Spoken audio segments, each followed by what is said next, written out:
Good morning, Giants. Welcome to Wake Up with Giants TV. Have you ever wondered how to go from combat to conquer? Today, we're going to learn about the secrets to build an army of leaders. 2 Ryans, 1 Nick. We got it queued up. Buckle up. Right on.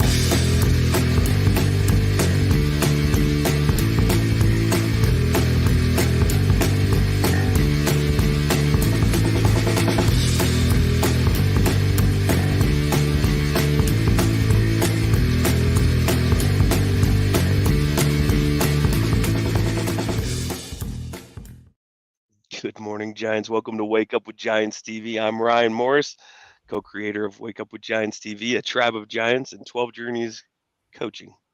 And there's Nicholas T. Smith. Wow. And there's Ryan. And then there's me again. He made me supersized in him. Supersized. Yeah, thanks for doing that. That's awesome. Nick wrote The Giants and the Smalls. See, there's his name there. You can snag that bad boy on Amazon.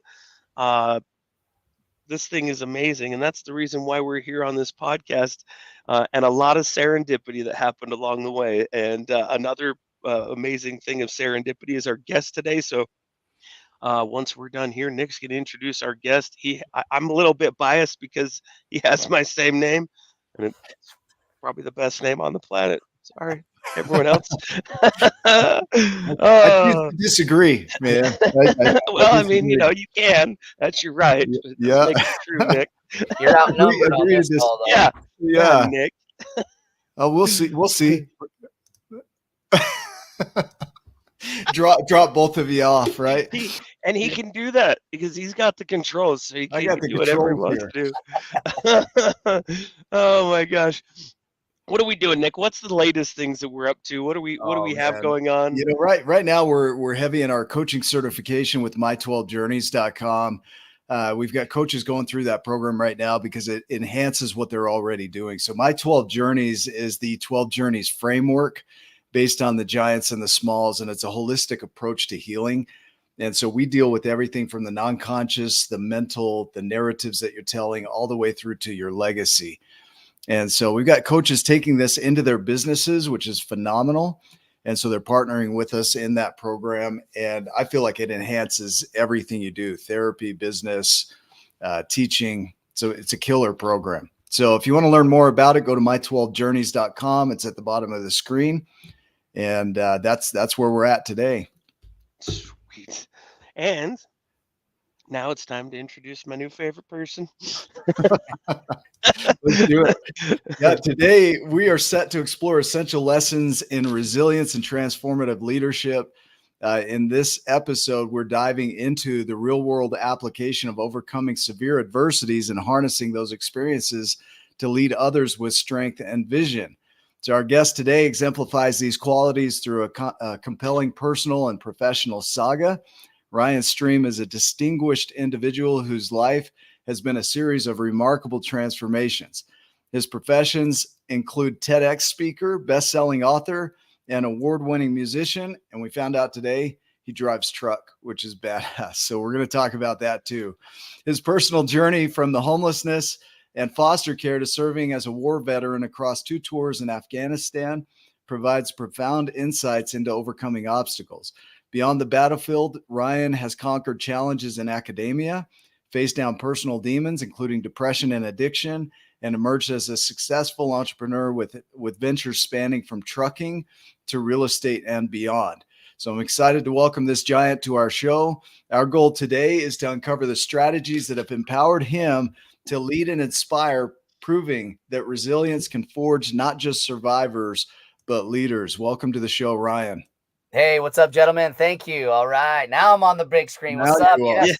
Dude, calling from the truck, man. Yeah, I do drive truck. I was driving around Utah County not too long ago, and I'm not a millionaire yet. I have 3 other businesses, 4 with this and now, and 7 incomes, but I'm not a millionaire. And I was like, how could I be a millionaire really quick? And I was in the coal mine, just got out of the coal mine. I crushed my hand. I had 3 surgeries. And, it's not just get rich. That's what I've learned through life. Nothing just happens, right? The rich people start at the top of the staircase. A lot of people Maybe some of you come from a rich family. I don't know. I'm hoping to do that for my family. I want them to start, if there's 50 steps, I want them to start on the 45th step, because life is hard. I started on the second step: homeless shelters, foster care, drug addicted parents, abuse. And now I have to climb up. And my kids will never go through that. So yeah, I drive a truck. You know, I own the trucking company, but instead of paying somebody to drive this truck, many of you may not know, trucks make 20 to 30,000, 35,000 a month per truck. That's why I own the trucking company. Yeah. Because I've done the math and I had no experience, none. Paid for the school, had to pay extra because I had to figure out a stick shift in a semi is a lot different than a car. But if I am going to teach people how to build an army of leadership starts with each individual person. I'm jumping on a plane in a minute. I'm flying to Oregon for 4 school assemblies. I want to be the guy that I want to be the guy with all the answers, all the experience. And in order to have experience, you got to put yourself in situations to learn. So that's why I'm doing this. It's not only for money, it's for knowledge. And when I stand in front of those corporations, I'm going to have excellent ammunition or prizes to throw out because of my knowledge. Yeah, because you got the experience there. I want to go back a little further, because I would imagine you weren't always the guy that we're talking to today, that there was a point in your life that you thought you were something else. And maybe you had some awakening moments that said, you know, you have a chance to do something different with your life. And so if you could give us a brief history on how you got to where you are today, the mindset more than the accomplishments, right? Awesome. Yeah, most definitely. You know, in the 2nd grade, I was just adopted. I was adopted into a white family. I am obviously brown. So my parents got in a lot of trouble, you know, abuse, trauma, drugs. You know, real quick, everybody asks what happened to your mom. Well, my mom was taken advantage of twice by the age of 12 by old men. Both of her parents died by the age of 12 years old. You know, my dad and his side of the family, they had like 25 kids. At one time, my grandma and her children, my dad lived in a boxcar, and I was born in East LA, so it was straight ghetto.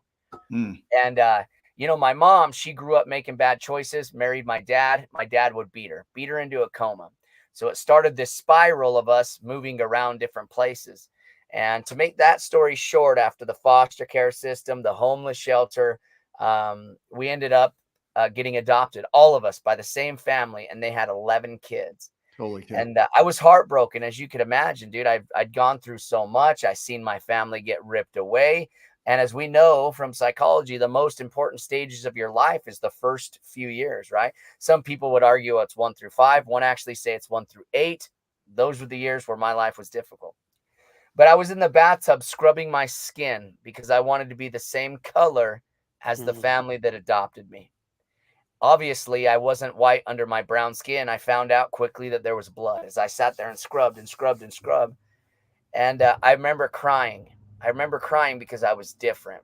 But shortly after, man, there was a public speaker that came to my school, and he was a musician. And he said these words, and I'll never forget them. In every audience I stand in front of, I say them. He says, no matter what happens in your life, you could always change it. Whatever you think about and whatever you speak about, you will become. 27 years later, I spoke on the same stage, playing the same piano as that man did. No matter what obstacles, no matter what challenges I had gone through, and we'll get into them, but I was on that stage because I believed that man. So that was the very first story that inspired me to go after one of my dreams, to be a public speaker. But it wasn't just, you know, I practiced, I won. I mean, dude, it was hell, man, hell. You know, nothing is just given to you unless your family starts at the top of the staircase, right? Yeah. It's a lot easier. Beautiful. You know, I hear people speak about success and being a millionaire, but then you find out they inherited millions from their parents or grandparents. And it's kind of like, that's wonderful. I want to do that for my kids, but it's the journey of the other steps that's very important, because that's how you teach other people. Well, this is powerful, because many of us, most people, let's say most people are trying to build that, you know, the American dream, the going from nothing to something. Most of us won't inherit something in our lives. In fact, the basis for the book, The Giants and the Smalls, when I wrote that back in 2009, I was going through bankruptcy. I had lost my home to foreclosure. I was getting food at a welfare center in Salt Lake City. And I had had a conversation with somebody similar. Steve Hardison essentially put me on his shoulders and stood up and showed me my potential. And then after that, when I wrote the book, I was looking at these people that were living these giant lives. I'm like, how are they doing it? Right? Did they inherit it? Was it given to them? And it's not. And I wrote the story from that viewpoint is we have to build ourselves into the giant, which is what you're doing right now. It's not, most of us are going to have to go through the steps you're talking about. Right. Yeah. You know, I love your title, man, because my second book is called I Feel Like a Giant, and I'm only 5'3.5". I'm tiny, dude. I'm a little dude. Tiny, dude. I am, but I'm David, dude. If anybody asks me, I'm like, I feel like I'm 7 foot, dude. And I didn't always feel like this, right? You were saying there was times that I didn't feel like this. Yeah. We're going to bounce around if you don't mind. That's the way we go. Every story in my life is filled with, and praise God, I always hated the stuff that I went through, but now I understand it's a reason. There's a reason behind it. You know, in 2017, I got fired from my job. That job makes $39 an hour, right? We all go through our moment. We all go through our moments, right? You just spoke about your moment. You were vulnerable. And I just want to add in there, if people want other people to awe over them, they show them their awards and what they have accomplished. But if people want to create relationships and friendships, they need to be vulnerable. So I appreciate you being vulnerable with me because, you know, many people, they see that you own a TV station, you're on a TV station, but they don't know everything about you and they barely turn on the channel. So for you to say that, people could relate to you. And that's that's how I built my whole speaking career, man, because so many people go through things. And one of the other things I gone through was 2017. I exited my job. I got fired. I was a safety liability. People would make fun of me. I couldn't remember things. I was labeled a misfit. And it's at a plant. So right now they make $39 an hour, which is a decent wage. It might be more now. I haven't asked them. But and then I exited the military due to mental health reasons. So a leader in the military said, after 13 years and 2 tours to Afghanistan, you're done, right? So I went into the car with a plan to take my life. I had 2 kids, a wife. We sold our house, hoping to build a real estate empire. We lost everything. We ended up in a freaking duplex. And I'm not talking bad on duplexes, but I was a steps above that. So I came tumbling back down and having to figure it out with nothing, with 2 children and a wife. I took suicide prevention courses. I was struggling with PTSD. I wear hearing aids. I have hearing loss, head concussion from war. Man, I was just struggling. I would wake up in the middle of the night and I would be searching for my weapon at my house, searching my yard for the enemy. I was going crazy. I remember my wife would be on the edge of the bed crying, Ryan, please come back. Nobody's in our front yards. Nobody's in our backyards. And I would turn on the light at night. I would always make sure the blinds are shut. Like I just was losing it. And she would cry. And this isn't the only time she cried. You know, one time I woke up and I had my little girl by her hair. I didn't hurt my girl, but I thought, man, I vividly remember the dream or whatever you want to call it. We got attacked and my buddy died and I was trying to find who he was amongst the bodies. And I lifted up people's heads, not ripped them up, but just soft, like to see who he was. And well, I woke up, I came to, and it was my little girl. And I remember going back to bed, tearing up like, what the heck am I doing? And anyway, so I lost everything, man. And I walked into my house after a plan to take my life. And obviously it didn't happen.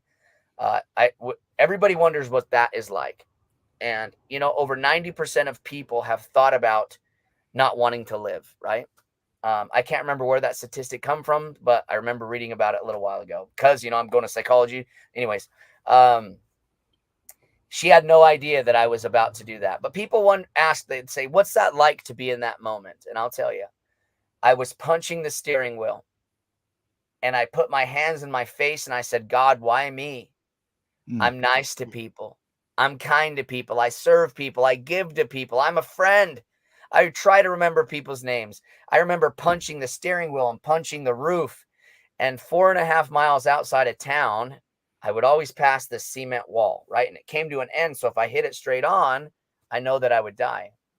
And I always knew God saved me for something, man. Like I went through war twice. I didn't die. I've been in a rollover wreck. I haven't died. I've been in 2 other wrecks. Like I know I'm like a cat, man. But on this day, I wanted to end it. And in the moment, dude, the best way to describe it is angels and demons on your shoulders. You know, and I remember the angel saying, and it's in my first book, like, you're going to be okay. You're going to be okay. And the devil on the other side says, you know, how could you do this? Like, you're a failure. Like, you're not any good. Like, just end it. Your wife and your family will get I was still exiting the military, so I would still receive my military pay if I died, you know. And then from work, because they just let me go, you have an exit period where you would still get your benefits. Because they sent me home. They were deciding what they were going to do with me. And we all know it was going to be fired because this was the second time I got sent home. But anyways, dude, I was crying, pounding. But the thing that made me turn at the very last second, you see, my mother took her life when I was in the 9th grade. So many struggles, and we can knock into that a little bit later. But I remember an angel saying, we'll call it, is, how could you go through life? How could you let your children go through life without you like your mother did to you? And maybe it was my mom, dude. I don't know. But, you know, I remember I started crying, dude. I ripped away. I started punching dude. And then I went outside of my shitty, dude, there was druggies in front of us, druggies behind us. Like, and before we had 4 bedrooms, 0.25 acres. Like, it was a nice little place. And I remember walking up to the gravel and the shitty sidewalk that needs to be replaced. And I just thought, how did I get here? Like, dude, I just started a speaking career. How could I stand in front of people and speak when I've lost it all? Right. You know, and as a man, our duty and our obligations to our family is to obviously love, but it is to provide, right? We are the hunters. You know what I mean? Like, if you can't hunt, it's called and I don't want this coming out wrong. I know there's people with disabilities, but I know people with no arms and no legs that are millionaires that are speakers. Okay. But if you are not a working man, you are a worthless man. That's some advice that I got when I was 17 years old, when I found out who my dad was. He said, if you are not a working man, you are a worthless man. And that's something that always stuck to me. And so I thought those words, man, you're not a working man, you're a worthless man. And I went inside my duplex, and my wife could see that something was wrong. And I just broke down. And that's the first time I think my wife, dude, I've been through so much shit in my life. Like, I don't cry. Like, and if somebody else cries, it better be for a reason. But now that I'm getting older, you know what I mean? Like, more life happens, you tear up, you get emotional. But, 7 years ago, I was kind of a hard ass, we can say it. So I broke down and I started to cry, man. And, you know, my wife, she put her hands on my shoulders and she said these words, and it's on my book that was a best-selling author, right on the freaking front. It says, I believe in you. My wife put her hands on my shoulders. Dude, I always get emotional at this part. Not as tough anymore. And she put her hands on my shoulder. And keep in mind, dude, I would go to bars without my wife knowing. I would not call her for days. Dude, I was just a piece of crap, and nobody knew that side of me because they didn't see that side. I'd go to the military, right? That's when I wouldn't call her for, a couple days, and I would go out, and then she'd find out that I was drinking. And, a man promises a woman that I will treat you the best. I will be the best. Truth is, I wasn't being the best, right? So call it karma. I don't know, dude, but we lost everything. But my wife said, Ryan, one of the reasons why I married you is I know that you're strong. And I know that you can do it. And I believe in you. So I took out a piece of paper that night. I stood up all day long, dude. I was putting in for jobs. And I remember writing on a piece of paper, I'm dumb. I am not smart. Everything people said to me, I wrote it down. I got it out of my system. You see, that's what people don't do. Step 1 in my book is a self-evaluation. The biggest thing people tell me when I do a course with them is, man, Ryan, I got body self-image issues. And that's a big thing, dude. Shit, I'm 5'3.5". Me too. But what are you going to do about it? So you have to solve the problem. On the back of the paper, I put, I am dumb. Well, when I turn the paper over, I'm getting a psychology degree now. I'm going to get a master's in leadership and management. Everybody that ever said you're an idiot, I'm going to look at them and be like, dude, I made it. You see, my whole goal was to be the last one laughing. Now that we own a trucking company, ice cream franchise, online merchandise store, my wife owns a beauty salon. We're modeling on Wednesday for freaking Deer Valley. Like, I make music. You know what it's like making a little return on your book money. It's like now we're making money. Now a trucking company we're making money on. I'm a six-figure, 240,000 I'll probably make this year already just with public speaking. So my whole thing was I'll be the last one laughing. And there's a story behind that. Don't let me forget. But I built that on hate. And now I want, instead of me saying I want to be the last one laughing, I would rather say, you can do it too. Like, you can do it too, man. The highest stage of a man or a woman is a man or a woman that turns around and helps other people. Like, you know, yeah, man. So if you're not helping other people. So anyways, I started solving the problems. So the first thing I needed was a job. So I went to Workforce Services, dude, and I sat there until they opened, until they closed. Every day. Every day. That's no lie. I would get there on Saturdays realizing that they weren't open. And the only job I could get after sending out hundreds and hundreds and hundreds of resumes was the coal mine. And when I got to the coal mine and I saw everybody blacker than hell coming out because of the coal, I worked in the coal mine right after high school. I did not want to go back. It is not a dream job. It is not safe. It is cold as hell. It is hot as hell. It is dangerous. But I remember getting that job. And instead of being grateful, I went out but it was persistence that got me that job. I called. No, we're not hiring. I called. I kept calling and calling and calling, dude. I was doing that everywhere. And when I got the job, I was living in my car on top of the mountain. I was sleeping wherever I could sleep, right? But I remember saying, God, why did you give me this job? Like, I deserve better than this. To make the story short, we changed to a 3-day schedule. So I worked in the mines for 13 and a half hours a day for 3 days a week. But during the day, I started to build. I went back to school. I got my associate's degree. I'm almost done with my psychology degree. We started flipping houses. But it's not all a glorious story, right? School is hard. I have a learning disability, ADHD, ADD, freaking all this prescribed stuff from the doctors, hearing aids. Like, I literally had to go back to college after failing 4 times, and I get like a resource class. I get that now in college. Like, there's no excuses. The college is there to help you. Why? They don't want to turn down your money. It's a business. Let's get serious. They don't want to turn away money. And so we started flipping houses. And, the second house we flipped, people in real estate, they know, like, you're not always winning. Like, there was a single mother with 4 kids. It reminded me of my mother, and she was Hispanic. She was illegal. And we had $100,000 profit right after I finished working on the inside of restoring the whole thing and painting the outside. But there's this single mother that came and she said, hey, I'm going to have to go back to Mexico. I want my kids to have the good life, And so I had what would Jesus do, right? So my wife and I turned down the $100,000 and we let this lady in. And some time went by and she flooded the whole place. She left her kids at home. The little boy went upstairs and clogged the sink, left it on, went downstairs, fell asleep. And so $25,000 in damage. And we didn't have flood insurance, so obviously the insurance didn't cover a lot of it. But dude, it went down through the light fixtures. It went down. It would. I'll have to post a picture of it if people follow me. Yeah.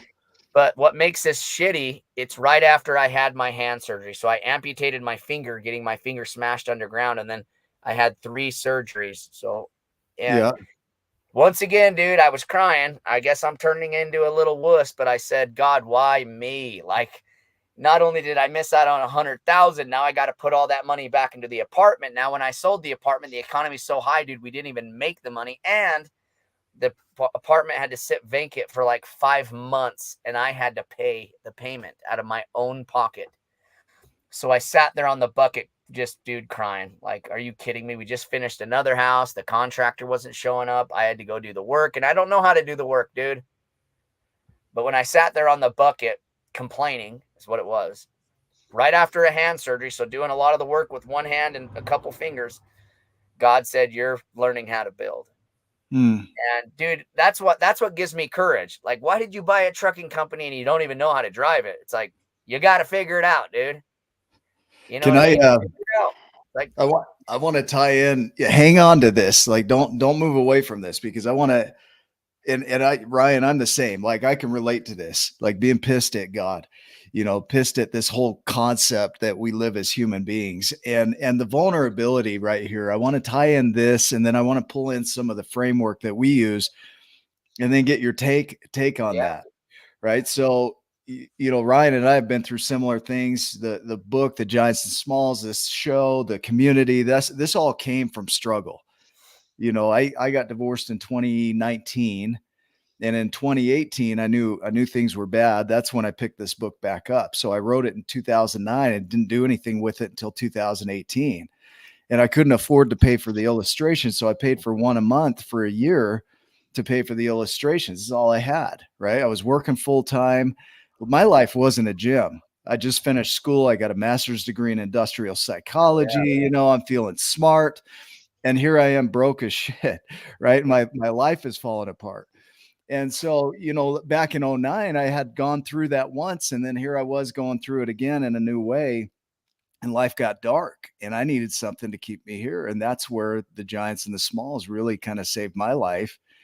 And in 2020, Ryan and I launched our Kickstarter campaign. And the day we launched was March 17th, 2020. And that's the day we were going to do a live launch here in Salt Lake City. And COVID hit, and the entire world shut down. Right. And so we had to face this uphill battle to bring this thing to life through COVID. We were talking to a buddy of ours, and we're like, we're not going to hit our goal. And it was a week away, and we said, what do you think we should do? And he's an atheist. And he said, well, if I were in your shoes, I would pray. When an atheist tells you to pray, there's no hope, right? You're in trouble. So he said, outside of that, I would call everybody I know and just see if they'll invest in your book. And we did that. And about a weekend, we got it funded, and we launched with 2,500 copies of our book. And the rest is history. But it's not like life just got better, like you're saying. We still work full-time jobs. We do this as our passion. We'd love to see it provide. But like you, it's one more tool in the quiver. Like, I do AI development. I work full-time as an RV salesman. Ryan does as well. And we do this. It's not an either or world. And I think as society, we get into that space of, you can't have a job and be a coach. You can't have a job, drive truck, and be a motivational speaker. What the hell are you doing? You got to be all in, or you're not in at all. Yeah. I love how you say that, in the, what was it, 1700s, Cortez, right? Burn the boats. Yeah. What I tell people is, Cortez didn't have to worry about paying for the things we did, right? Like, it was different back then. And I'm all down to burn the boats, but make sure that the timing is right. Make sure the gold's not on it when you burn it. Exactly. Ooh, I like that. Exactly. And you talked a lot about struggling, and I want everybody to know struggling builds strength. And one thing people need to realize is when one door closes, one door opens. Like, you have to, I call it flying on faith. And I wasn't a religious person. Now I am, right? I've had too many experiences being ambushed in the spirit. Like, dude, I've had too much stuff in my life. Like, it's real. Like, it is freaking real. And I'll share this with you. Yeah. 23 of the 32 I went to war with were blown up, and one was killed. And there would be moments, dude, we'd get ambushed or bombs would blow up, and I would say, please, God, don't let me die. Don't let me die. Don't let me die. And I remember we got ambushed one day, and I'm the driver, so I'm in charge of the cameras. I'm in charge of all this shit on the trucks. Like, it is me. And they're like semi trucks, so I didn't have right? But they're a lot different. They're just up armored vehicles, right? And I remember I had all the ammunition on my lap, and I was like, please, God, don't die. And RPGs and bombs are blowing up. And I remember something saying, you're going to live long and accomplish much. Like, dude, just boom. As soon as I mean, I was already like handing up ammo to the gunner, and he's sitting there just, but as soon as I heard that, dude, it was like, it was just powerful. I wasn't afraid anymore, man. And, that's what a lot of people are. They're afraid. Like, what are you afraid of? Like, we all die. We're not going to get out of here. That's one thing we can't do. We're not coming out of here alive. Like, there was 5 things, and I can't remember all 5 on people's deathbed, what they wish they would have done. Yeah. And the biggest one is not listen to other people and take chances. And dude, it's like, I remember getting made fun of because I couldn't read and write. I always had to get help in school. I got bad grades. My adopted parents would stay up all night with me, teaching me how to read, and I drove everybody crazy. And as soon as I learned my mind was like a factory, some say the analogy of a computer. Whatever you see, hear, speak, listen to, touch, gets uploaded into your computer. That's why it's so important to listen to good things like music, right? So as soon as I started to read and listen to good music, I have 3 music awards: rap, country, piano. I play the piano blindfolded, continue playing, roll over with my injury, and play behind my head. Because I saw John Schmidt do it, and then I saw Stevie Wonder play blind and another guy named Clint. I'm like, I'm going to do both of them. And I just sat there until I learned it, dude. Then the first studio I went in, people said, you don't even understand music. And I remember it hurt my feelings. But I thought, F you, dude. Like, I'm going to win awards one day. And now, dude, you've possibly seen me on the news a few times. Like, and it's not because of just me, right? Yeah. First person I want to thank is, well, God for giving me the gift. But really, we have to thank ourselves for not listening to the haters and the people that say, you can't do it. You don't even sing the best. I'm not the best. My friends right here in front of me, you guys aren't the best either, right? But you're excelling. Why? Because you believe it. Yeah, we told you right before we came on, we're not the best. It's not the thing, dude. The most unprofessional professional show you've ever been on. Well, but my point I'm trying to make is you don't have to be the best to do what you love, right? Like, it's true. We don't write the best books in the world. There's people better than us. But because we didn't have the fear, we did it. And now people look at us like, oh my gosh, man, that's amazing. You're an author. We both know all we did was sit down and write a book. Like, all we did was sit down and upload freaking papers to Amazon. You mean this whole thing? This is nothing. this whole thing. But isn't that crazy? Like, to us, it's after you figure out how to get up the steps, you realize it's your choice, it's clarity, consistency, courage, the connection you build with other people, and communication to get there. Those 6 steps. Like, that's it. I go to conferences where there's millionaires at freaking 22 that did it themselves. One guy was freaking deaf, dude. Like, he was deaf and couldn't really even see, and he built $1 million HVAC company, and he didn't come from rich parents. He just, hey man, it was my choice. I made a plan, I took action. I'm like, holy shit. When I get home, I'm buying a trucking company. Like, right. Up, we have a friend, Joe Perone, who is on the show, and he's a powerful, I think, a powerful mindset coach. And he built his success doing auto body repair. Like, he was fixing cars, and he still does. And it doesn't diminish in any way his power as a coach. He's powerful. We look at the framework, and I'd love your take on this. Okay. So the first 6 journeys of the 12 journeys are all internal. The non-conscious journey is all of the stories, all of the culture, history, ethics, morals, values, attitudes, all the neural networks that you've created over your lifetime. That's all non-conscious, right? Then you go to the awareness, which is waking up to that. And that's where people are hard on themselves. So we try and move them into a space of gentleness and compassion and love for what is, because it is what it is. And then we take them into the journey of grief, which is all of the heavy shit. Like, all of the stuff you started out this interview with, all of the heavy emotions, that's all the journey of grief. Anxiety, anger, frustration, sadness, depression. When people learn how to navigate those, then they become even more empowered. And then we move into acceptance. The journey of acceptance is all about your life is what it is. It was what it was. No amount of resistance to that will change the fact that happened or is happening, right? But when you accept it, there's a weird power that comes out of it. It's the second law of transformation is acceptance. The first is awareness, because you can't do shit if you're unconscious. And then we move into gratitude and empowerment. And empowerment we look at as a tool of anchoring yourself in and building yourself up so that now you could start to do the growth journeys. And so from your point of view, as you hear that framework, like what does that bring up for you? And where do you see your life following that pathway to elevate? Yeah, dude, I loved your steps, man. And, you know, every great thing I think came from the first book, the Bible, right? Like Okay. if you read it, man, everybody just took it and put it in their own little words. And it's wonderful, wonderful. You know, my steps are similar to yours. You know, first is self-evaluation, right? Like you said, you have to do all the inner work, self-evaluate. See, when people go in for a job interview, they're getting evaluated. When you started dating your girlfriend, she evaluated you, right? Yeah. You two became buddies. You were evaluated. When I joined the military, everybody's evaluating you all of the time, but we forget to evaluate ourselves. So I love how that was also your guys' first step. Number two is after you finish the inner, right? For me, it's accountability. You have to take accountability of everything.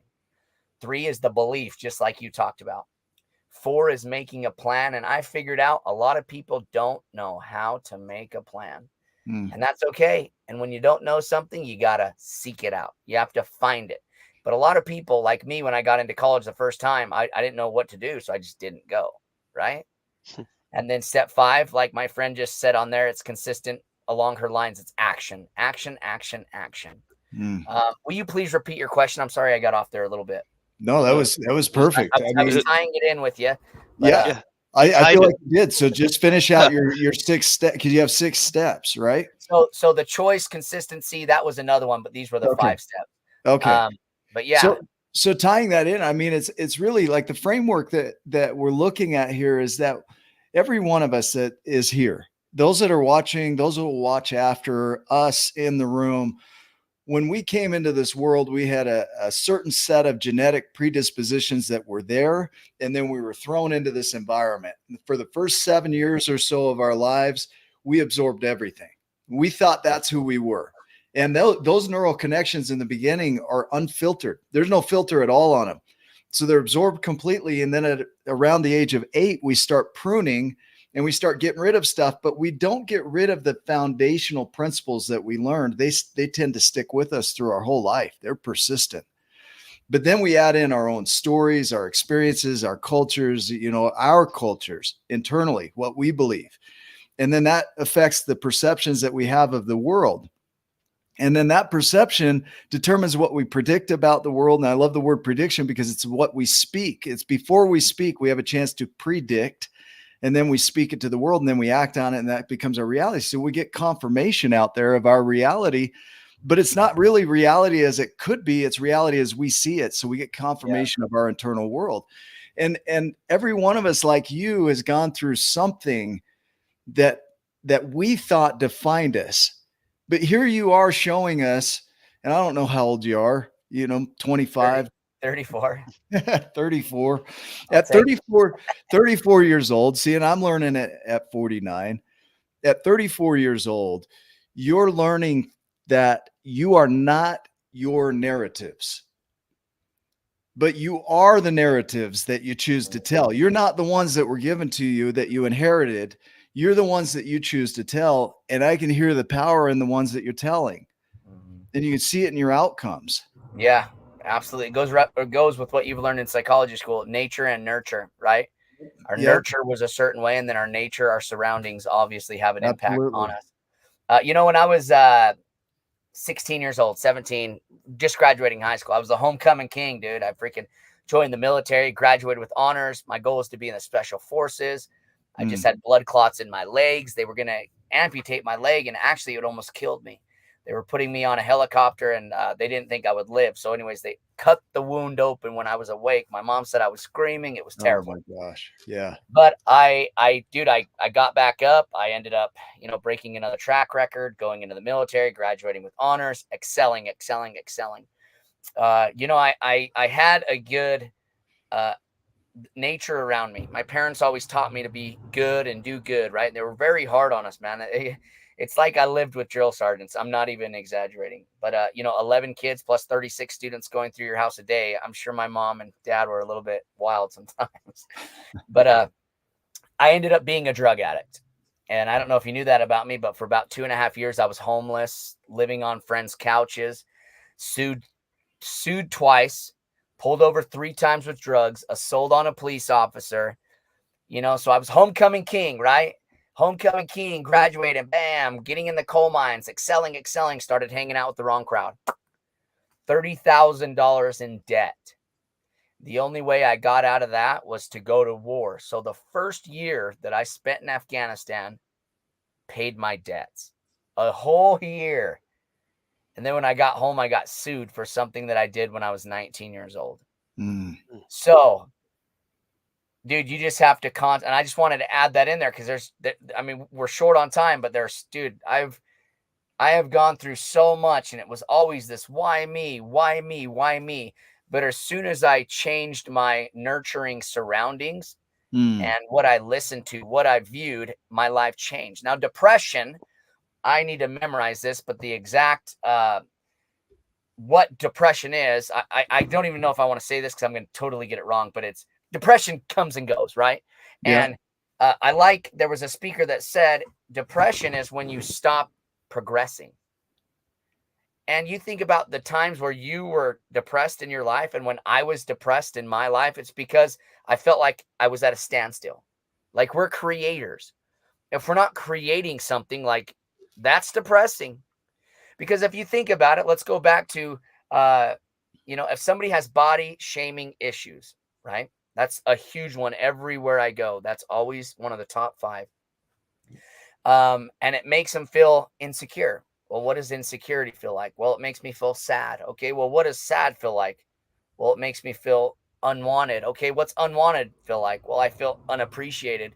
Well, what does that make you feel like? Well, and then it makes me mad. Like, it makes me mad that I have to feel all this time. Well, okay, let's start over. If you're constantly thinking about that every single day because you look like shit, right? We all get in those times. Let's get serious. Wouldn't that put you in a depressed state? It was the same with PTSD when I got back from war. All I thought about was all the horrible things we had to do and what war was like and how many people I saw was hungry. And when I constantly thought about that, it turned into depression. So I had to go back to the root. So let's go back to self-image. I hate feeling this way. So in order for me not to feel this way, I want to feel this way. It's called hard work. You have to eat good. Well, that's hard. Okay, so does feeling like shit. And the reason why I'm using body issues, you and I both know, physically, spiritually, mentally, emotionally, you need those things in order to feel great, right? But great, feeling good is still a feeling. It's an emotion, so it comes and goes. But if you want to stop feeling this way, you got to do what's hard. People like me, right after school, I decided to do what's easy. Yeah, sweet. I went to drugs and I partied and I did all this stupid shit. And then now you're seeing me go back to school at 34 years old and try to climb this steep cliff, having to work extra hard because I didn't do what I was supposed to do at first. And that's take care of business. People want quickness, quick gratification. We all want that, right? We all want that, but you can't have that. That's why I'm in a truck on Sunday. I don't want to be in the truck on Sunday. I'd rather be home with my family, but I can't. Why? Because I'm building. Well, wouldn't you rather be with your family? Yes, but I don't want my family to start on the second staircase. I want to be the one, you know what I mean? I want to be the one that changes my generation. Yeah. So that's why I'm working hard, but also being spiritually, physically, mentally, emotionally fit. So with the PTSD, I started feeling a certain way. So I had to go back and find the root of the problem. What was my trigger mechanisms? What made me go bang? What made me think certain ways? And that's what people have to solve. I drew a line on a piece of paper when I got fired from the coal mine. It was here, my starting point. I'm not even shitting you. I put $0 with a line, $100,000. How am I going to make $100,000 when I'm sitting at my house with no job? Well, I did steps, just like a staircase. And you can't forget the steps. It's like the military or being confident. Let's use that because everybody will understand. If you are not confident, you need to identify what does not make you confident and attack. So on the line, I wrote every single step because if I'm shooting a target, it doesn't matter what's going on TV. It doesn't matter what my family's doing. I need to focus on the target. That's the only way to hit the target. And in order to focus on the target, you got to have your breath. You got to have your pull. I don't even shoot a bow and arrow. I just know that stuff. And so the first step was I need a job, right? So step number 1 was put in for jobs. Step number 2, find a job. Step number 3, get the job. Step number 4, go to work. You have to be so specific. The first year I made $100,000 because I followed the steps. You have to have a map. See, people, they get so discouraged because they're lost. I'm here to tell you it is okay to feel lost in the right direction. Yeah. Man, I want to highlight this, you know, as part of a reel down the road is that depression. Edith Eger says expression is the opposite of depression, right?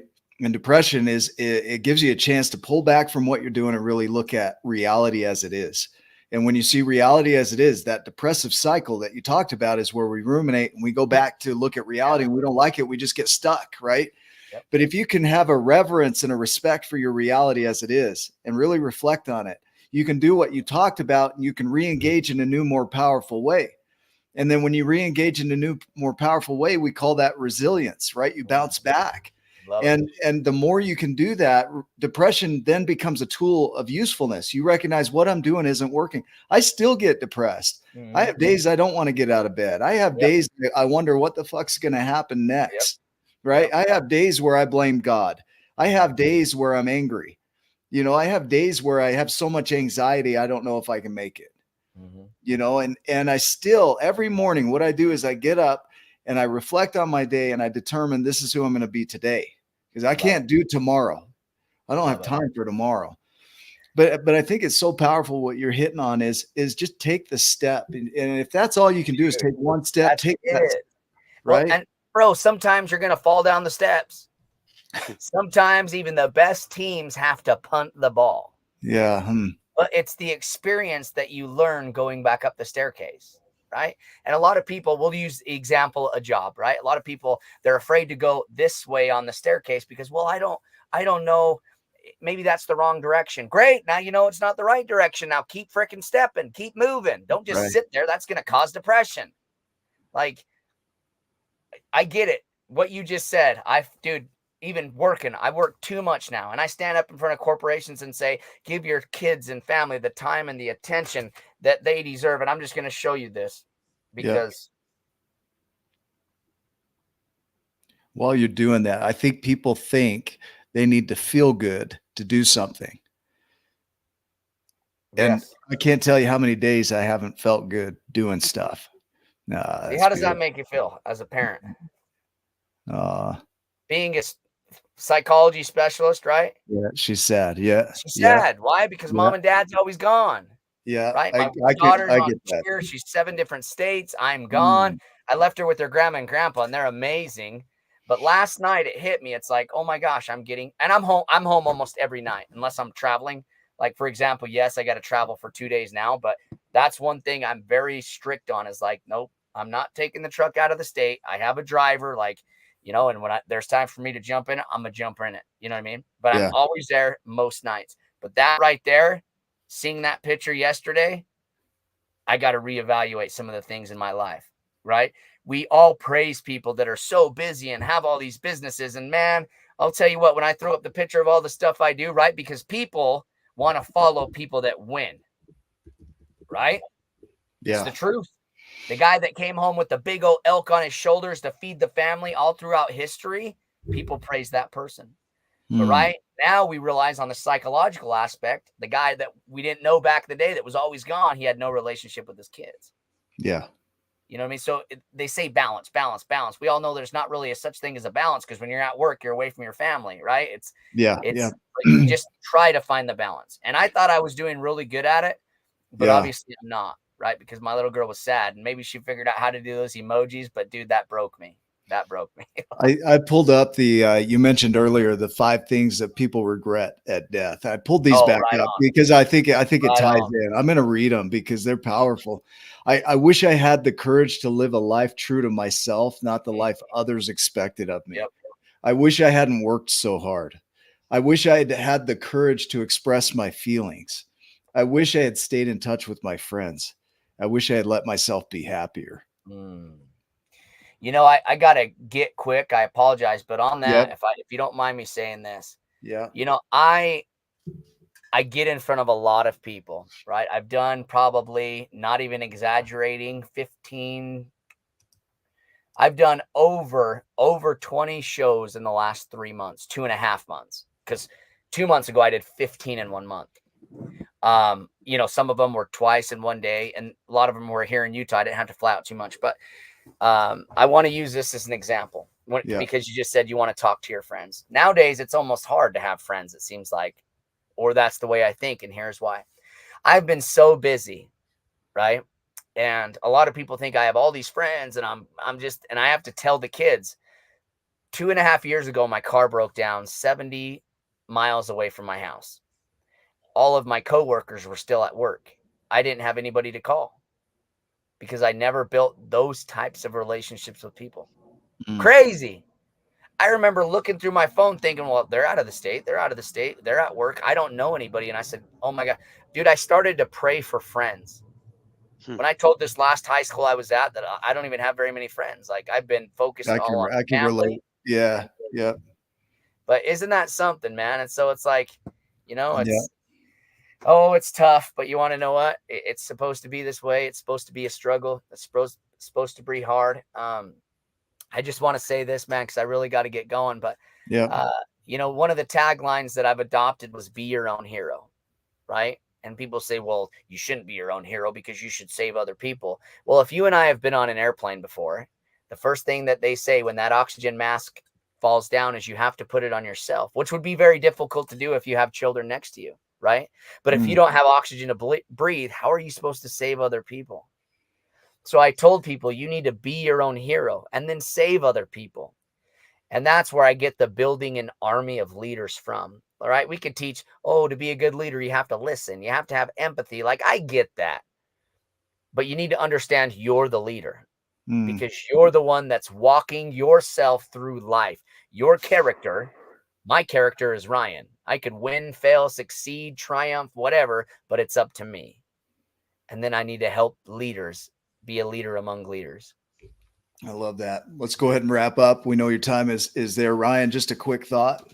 Yeah, I mean, when I'm sitting here just inspired by you, you know, when you were sitting there and it said you're gonna live long and accomplish much. When that voice came to you and that thought in your head, um, there's no doubt about it.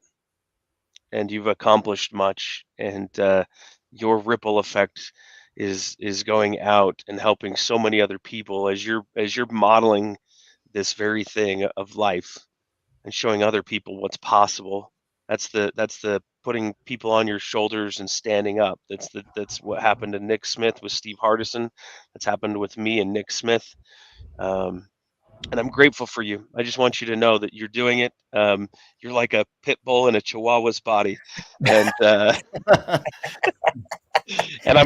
I'm honored and humbled to share the same first name. But Thank you, brother. You're an amazing human being, and I appreciate you. Thank you so much for being on our show today. Well, man, honestly, I wish we had more time. Gosh dang, there's so much stuff that's like, say this, say this. Let me end with this because, dude, this is important. Yep. When I first started to change, I wasn't religious, right? Dude, I've been to countries where people blow themselves up for what they believe in. I'm not saying be a Christian. I'm not saying be Islam. I'm not saying any of that. Choose to believe in something. That's what I'm saying. But I heard a story real quick. 2 Kings chapter 6, where Elijah and his servant was surrounded by the king's army. And the servant was afraid. Oh my gosh, I'm scared. I'm scared. And Elijah said, don't be afraid. There are hills full of armies. And he prayed and opened up Elijah's eyes, and Elijah saw an angel of armies. The reason why I wanted to share that story with you is as soon as I started to think like that, dude, I have freaking became victorious. Like, I've never dreamed of, dude, I've had $20,000 weeks. And I'm not saying that to boast. I'm just like, how's that possible? Bro, if you literally walk around like you have an army of God behind you and you're serving, loving, giving, and you have advice, and both of you do, to help people change, dude, that's why I tell people I walk like I'm 7 foot, dude. Like, because I just believe that there's power, man. Whatever you choose to believe in, I choose to believe in God, but you know, I'm always so interested in listening to other people's viewpoints, even atheists, even everybody, man. I mean, Me too. I'm the most open, loving, kind person, but I turn into a pit bull when needed. I think we're a lot alike, man.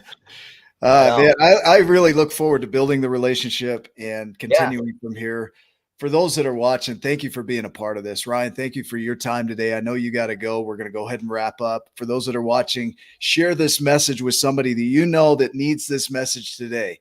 So grab the link, send it to them, tell them why they should watch it. Come subscribe to Wake Up with Giants TV. And by all means, go see Ryan streamlive.com and follow what he's up to. He's up to a lot. Go make it a giant day. We will see you in the next video. Take care. Love you. Thank you.